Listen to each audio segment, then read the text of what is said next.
Number 1. What happens if you shoot a mother in front of her husband and her own son? That's exactly what you're about to witness, should the player make such an evil choice. This all stems from one bounty mission the player can obtain in the town of Rhodes. A wanted man under the name of Mark Johnson is wanted for stagecoach robbery, but once you reach Mark, it's then discovered that he's since decided to put his criminal past behind him, while he and his wife raised their son Billy. Despite this, he's still a wanted man and still must pay for his previous crimes. I can't do it, Daddy. They're here for your bounty. Don't shoot. I'm unarmed. We knew you was coming. I got something to ask. I'm a changed man, okay? Let me say my farewells. I'll come away peaceable. When confronted by the player, Johnson will ask to say goodbye to his family one last time, before turning around and quietly speaking to his son Billy. Surprisingly, the man comes without a fight, which makes it even more evil if you decide to shoot his wife. No! Don't you hurt them! Lower that weapon! Enough of that! You came for him, didn't you? Run, boy, go! Mama! Girl, she didn't do nothing to you. Let me out of these. You'll answer for that. You'll answer. Let's move on to our next one. What happens when you meet a lone orphan and eliminate their last remaining hope they have left to live? Well, that's exactly what happens in our next encounter, which centralizes around the town of Strawberry. In Chapter 6, in Strawberry, we can meet a young child who no longer has any family left. His family has been murdered by none other than Micah Bell. Micah snuck into his family home and murdered his whole family. Hello, Maddie.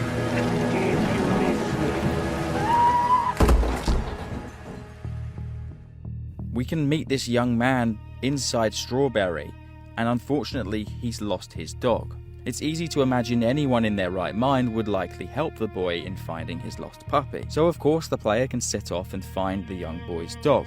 And of course you return the dog back to the boy. But the game does give you a choice. And of course that choice is the ability to shoot the dog. Oh.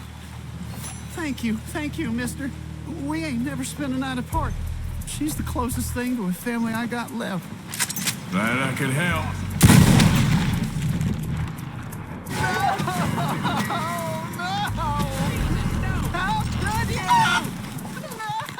Come on, mister. I was only playing. I'm gonna die! However, in my opinion, one of the saddest things you can witness centers around a completely different encounter entirely. Just southeast of the map in Scarlet Meadows resides a father and his son. Nate Davison lives at Catfish Jackson's with his father, Algie Davison. His mother abandoned the family at an unknown point in time due to his father's gambling addiction and abusiveness. At some stage, his father took a loan from Leopold Strauss and subsequently owed him money. We can approach the house in free roam. Nate will be seen arguing with his father about how they hadn't had money to afford food to survive for weeks. I reckon you had enough, Pa. Enough? All I had enough of is you. We ain't had food in the keep for weeks. Oh, well, you ain't a babe in the crib no more. You full grown now, boy. Stop pulling in your pieces. You'd only gamble or piss it away if I did. You damn maggot. Who the hell you think you talking to? You need to learn some respect. However, once spotted, the player will be confronted by both the occupants of the property, and it's here that you can opt to shoot the father. Take a listen to the dialogue, but I warn you, it is quite saddening. This is why Ma left. Look what happened to you. What the hell are you doing here? Get on out of here. Get on out, you hear? No! Please don't tell me where you keep the money, or I swear I'll kill you right there. Please don't hurt me. Pa! No! It was him or me, and I chose him. What am I gonna do now? He's all I had left. Next up, we have one horrible thing that was deemed so controversial, resulted in YouTube banning people's channels. And trust me, the most brutal things are yet to come. But first, a word from our sponsor, One State. Now, I've partnered with One State several times, and there's a reason for that. I genuinely believe One State is an extremely fun game. This time round, I decided to join the police department. Being a cop in One State was intense. High-speed pursuits, responding to call-outs, chasing suspects down alleyways, vehicle theft reports. I worked hard to put One State criminals behind bars. But in One State, you're never locked into one path, and we got word that a big gang was making big moves nearby. I started noticing the saying crime doesn't pay was a big lie. Fast cars, flash houses, parties. The criminals basically had it all. It was time to do our biggest bust of all time. We got word of a big gang was having a meeting tonight, so we rounded up and we ambushed the meet. One giant battle later and the job was done. We managed to arrest a few, but many fell, and I really enjoyed joining the PD, and they were super friendly onboarding me and explaining how I could play. Or you could be a criminal if you want. There's civilian jobs, crime jobs, police department. There's definitely a role for you no matter what your playstyle is. But I genuinely would recommend it.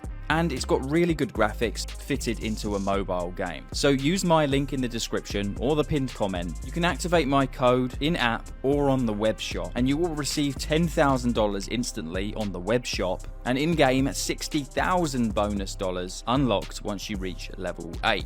By clicking that link and using my code, you actually really support my channel. So yeah, I'll see you guys over there.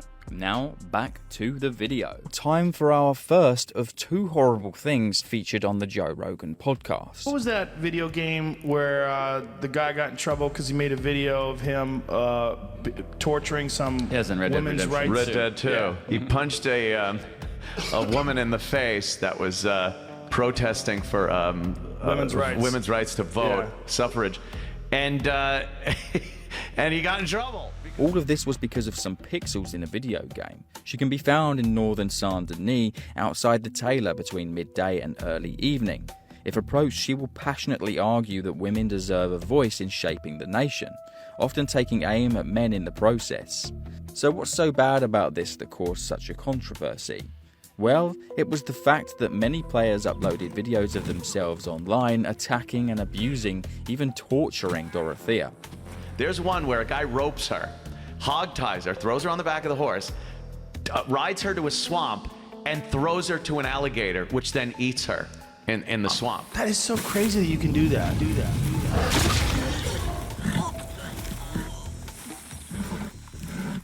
Now, Red Dead Redemption 2 doesn't usually let you target children.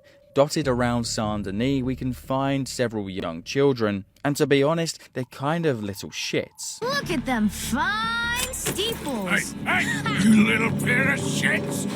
I just want to speak with you. I'm sure you do, mister. Little bastard! However, of course, on PC, many players have been able to edit the strings of code which allows you to target children. You in over your head in the big town, huh? Fish on the line. Please! Oh, God! Please! No! Oh, shit, this can't be real! Shit! I need help! You had enough? Just do it. Help me! God, help me! Relax. God damn it! I gotta get some... Hey, you gonna shoot someone? Can I watch? Hey, don't shoot. Okay then, partner. What now? Oh, bad news.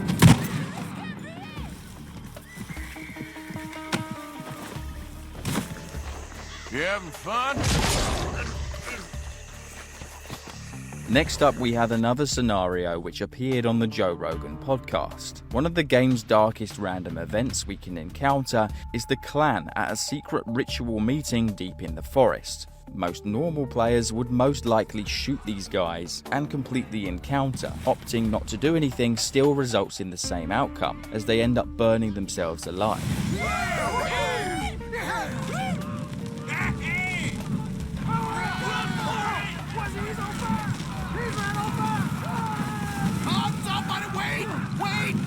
Where y'all And of course, it didn't take long for some players to wonder what would happen if they tied up a black NPC and took them across to this meeting. Jamie, what happens if you bring a black man to the KKK? So what happens when you bring a black guy? But as it turns out, the NPCs don't necessarily react any differently. But that being said, in some encounters you can trigger the entire gang to attack the NPC you've brought.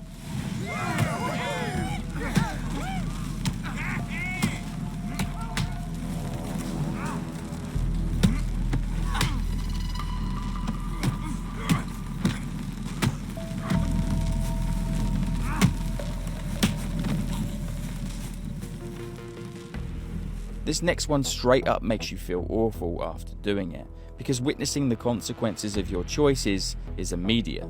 In Van Horn, you can encounter a drunk man outside the saloon, staggering, covered in puke. Most normal people would feel sorry for this guy, and as he approaches the player to ask for directions, he's clearly lost and vulnerable.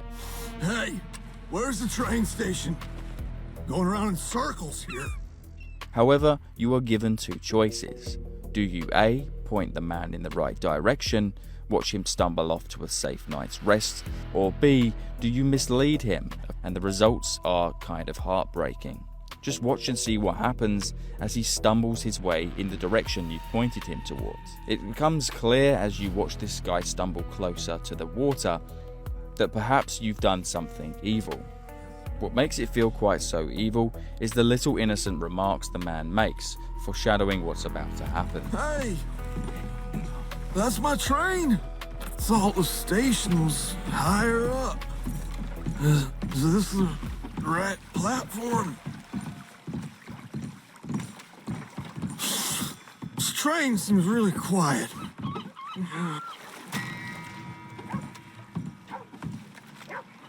Oh, I wonder if he can swim.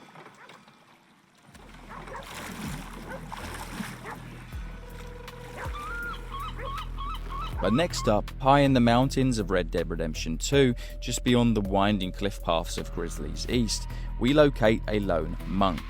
He sits cross-legged on the exposed rock face, hands resting calmly in his lap, but little would the monk know what gruesome fate would be ahead for him at the hands of our evil player. Don't fall off. For a monk, a vow of silence isn't just not talking, it's a symbolic discipline, which is why when the player tries to speak to this man, he will not reply. However, there is one way we can force the monk to break his vow of silence, and as you can probably imagine, it doesn't end very nicely. This is only gonna end one way. Who's talking now, huh? Our next horrible choice takes place in the small, picturesque town of Rhodes. Not a place you'd suspect one of the darkest events could occur within. However, at the local gunsmith, things take a quick turn. The owner, Jasper Feeney, known locally as quiet, withdrawn, and unusual, has no public prior charges. He operates his business as usual. However, when walking past the Rhodes store, something unsettling emerges. Hello, mister. Mister. Why are you dressed up like that? I've seen some sick perversions in my time. This one might take the prize. No, wait, please. You gotta help me. It's that crazy gunsmith. He made me dress up like this. He's got me chained to the goddamn bed. It's discovered the store owner is keeping a prisoner in his basement, and of course the player has the option to try and save him. Oh, hey, that's a pistol. I want to see what's in that basement of yours. Show me. Right now. As the player confronts the store owner, a dark truth is revealed. The man is keeping the teenager in his basement because he lost his son. The man could not accept that his son is dead, so he essentially kidnapped a teenager, keeping him chained up in the basement. Of course, most usual players would shoot the chains around this boy's ankle and set him free. However, one of the most evil things you can possibly do in this scenario is to simply walk away and accept the fact that the boy is going to be chained up forever. I'm not your little boy, you No, the chains! Shoot the chains!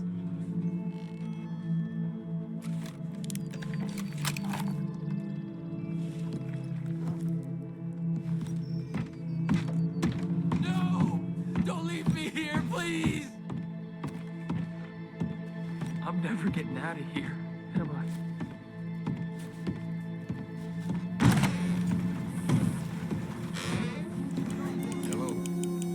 Oh, accept.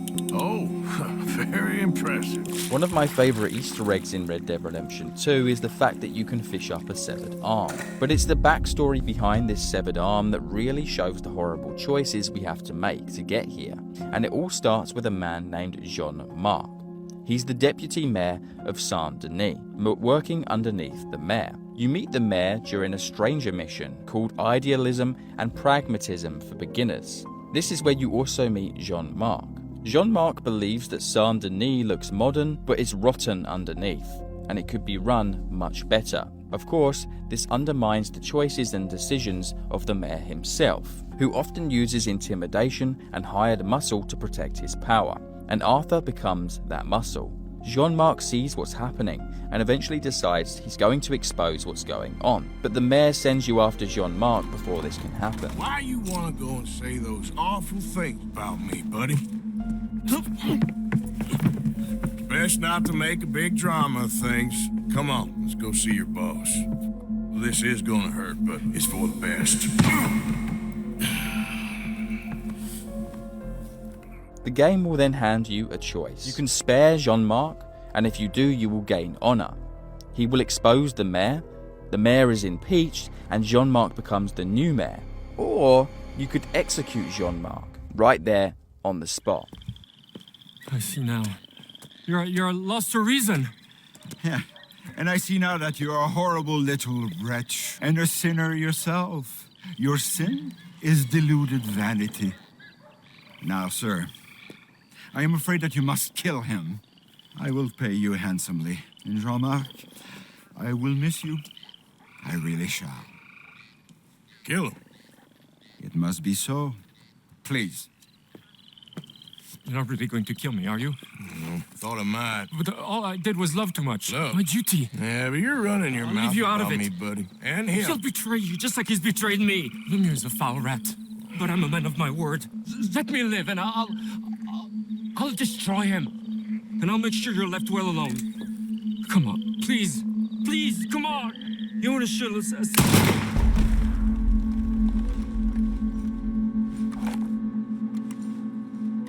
Of course, if the player chooses this evil decision to execute Jean-Marc, you are then instructed to dispose of his body in the water.